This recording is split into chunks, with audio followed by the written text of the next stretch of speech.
بسم اللہ الرحمن الرحیم۔ السلام علیکم ڈیئر اسٹوڈنٹس، میں کاشف تنویر اور ڈیڈ میڈیا یوٹیوب چینل پر ہم آپ کو خوش آمدید کہتے ہیں۔ لیکچر سٹارٹ کرنے سے پہلے آپ لوگوں سے ایک چھوٹی سی ریکویسٹ ہے کہ اگر ابھی تک آپ لوگوں نے ہمارے چینل کو سبسکرائب نہیں کیا تو اسے سبسکرائب کر لیں اور ساتھ میں لگے ہوئے بیل آئیکن کو بھی پریس کر لیں تاکہ ہر نئی آنے والی ویڈیو کا نوٹیفیکیشن آپ لوگوں تک بر وقت طور پر پہنچ سکے۔ چلیں اسٹریٹ وے ہم اپنے ٹاپک کی طرف آتے ہیں۔ ٹاپک ہم اپنے لاسٹ لیکچر کی اینڈنگ سے سٹارٹ کرتے ہیں۔ لاسٹ لیکچر کے اندر ہم نے جنرل محمد ضیاء الحق کے ایرا کو سٹارٹ کیا ہوا تھا۔ ہم نے دیکھا تھا کہ کس طریقے سے جنرل محمد ضیاء الحق صاحب جو تھے انہوں نے ٹیک اوور کیا، کس طریقے سے مطلب کہ ایک قسم کی وہ پوری آپ کہہ سکتے ہیں کہ پاکستان کے نظام کو انہوں نے چلانے کی کوشش کی۔ جب وہ گورنمنٹ میں آ جاتے ہیں تو وہ کچھ نہ کچھ وہ ریفارمز بھی کرتے ہیں، جیسے ہم نے ذوالفقار علی بھٹو کی ریفارمز کو دیکھا تھا، ویسے جنرل ضیاء الحق کی بھی ریفارمز کو ہم پڑھیں گے۔ تو ریفارمز کے اندر سے انہوں نے انڈسٹریل ریفارمز بھی کچھ کی تھی۔ انڈسٹریل ریفارمز کیا تھی؟ انہوں نے جو ذوالفقار علی بھٹو نے جو پالیسیز بنائی ہوئی تھی ان تمام پالیسیوں کو ترک کر دیا، مطلب کہ ان کو رد کرتے ہوئے انہوں نے نئی پالیسیز بنائی۔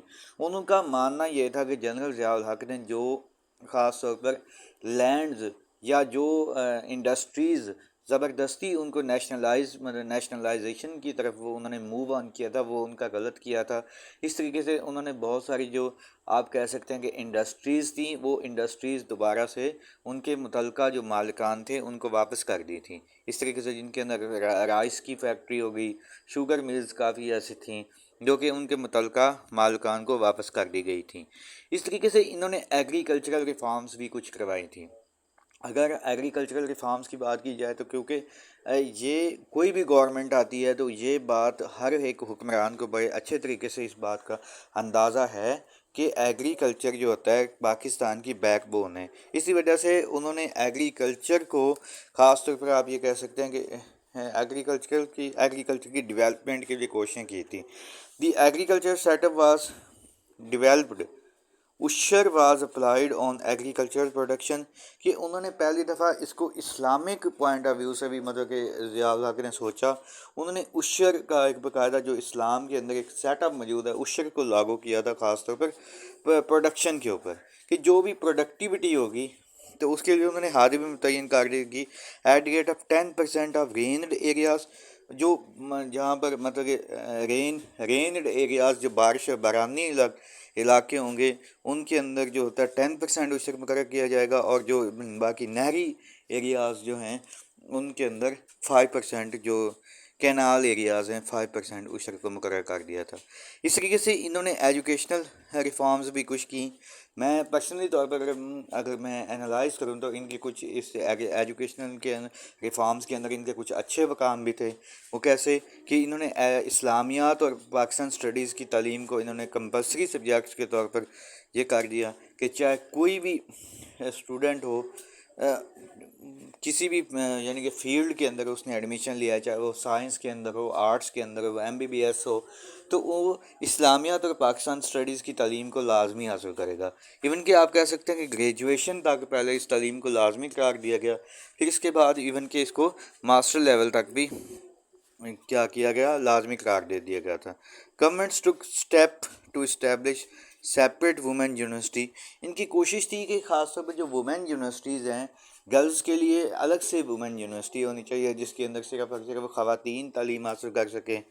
تو اس طریقے سے اسلامک آئیڈیالوجیکل کونسل واز ریکانسٹیٹیوٹیڈ، انہوں نے اسلامک آئیڈیالوجیکل کونسل کو بھی اسٹیبلش کیا۔ اس کا مقصد کیا تھا اس کونسل کا؟ کہ کسی بھی قسم کے اگر کوئی بھی آپ کہہ سکتے ہیں کہ کسی علماء کرام کو یا ایون کہ عام لوگوں کو کوئی مسئلہ ہو کسی قسم کی، یہ اسلامک پوائنٹ آف ویو کے مطابق گائیڈ لائنز فراہم کرتی تھی۔ Newspaper, radio and television were used to promote Islamic values, کہ خاص طور پہ نیوز پیپرز وغیرہ کے اوپر اندر ٹیلی ویژنس کے اندر خاص طور پر اسلامک ایجوکیشن کو یا کہ اسلامک انوائرمنٹ کو پروموٹ کرنے کی بڑی انہوں نے کوشش کی کہ کس طریقے سے اسلامک کی بیسکس کیا ہیں، اسلام کہتا کیا ہے، یہ ساری چیزوں کے بارے میں عام لوگوں کو جانکاری دی جائے تاکہ وہ بھی اس کے اسلامک انوائرمنٹ سے بخوبی آگاہ ہو سکیں۔ Steps were taken to publish error free holy قرآن. کہ انہوں نے ایک اور بڑی کوشش کی کہ قرآن مجید کی غلطیوں سے پاک، کہ خاص طور پر طباعت کے اوپر انہوں نے زور دیا. انہوں نے کہا کہ قرآن مجید کی پرنٹنگ کی جائے اور حتی الامکان یہ کوشش کی جائے کہ کسی کی کوئی زبر زیر کی کوئی غلطی نہ ہو جائے کسی قسم سے. تو یہ ان کا ایک اچھا کام تھا. Educational development and adult educational programs were launched to increase the literacy rate in the country. کہ خاص طور پر انہوں نے لٹریسی ریٹ کو انکریز کرنے کے لیے ایڈلٹ ایجوکیشنل پروگرامز لانچ کیے. سیمینارز مختلف منعقد کروائے گئے، ورکشاپس منعقد کروائی گئیں، جن کا بیسک پرپز یہ تھا کہ لوگوں کو زیادہ سے زیادہ وہ ایجوکیشن کی طرف آ سکیں. ہیلتھ ریفارمز کی بات کی جائے، یہ program was launched to provide health facilities in the country. کہ جو تھا ہیلتھ فیسلٹیز پرووائڈ کرنے کے لیے بھی انہوں نے مختلف پروگرامز لانچ کیے. Basic health centres were established in rural areas. خاص طور پہ دیہاتی علاقوں کے اندر انہوں نے بیسک ہیلتھ سینٹرز قائم کر دیے تھے کہ لوگوں کو زیادہ تر چھوٹی موٹی اگر کسی قسم کا ان کو کوئی پرابلم فیس آ جاتی ہے تو وہ وہیں پہ رہی اس کا علاج ممکن ہو سکے، ان کو زیادہ تر شہروں کی طرف موو نہ کرنا پڑے. The provisions of medical facilities through lady health workers was also started.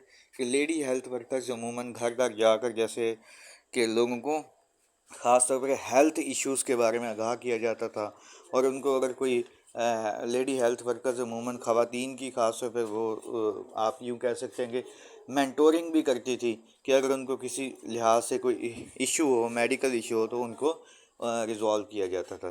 Dear students, آج کا لیکچر ہم یہیں پہ اینڈ کرتے ہیں. نیکسٹ ابھی تک ہمارا ضیاء الحق کا ایرا جو ہے یہ کمپلیٹ نہیں ہوا، تو ان شاء اللہ تعالیٰ نیکسٹ اس سے آگے اسٹارٹ کریں گے.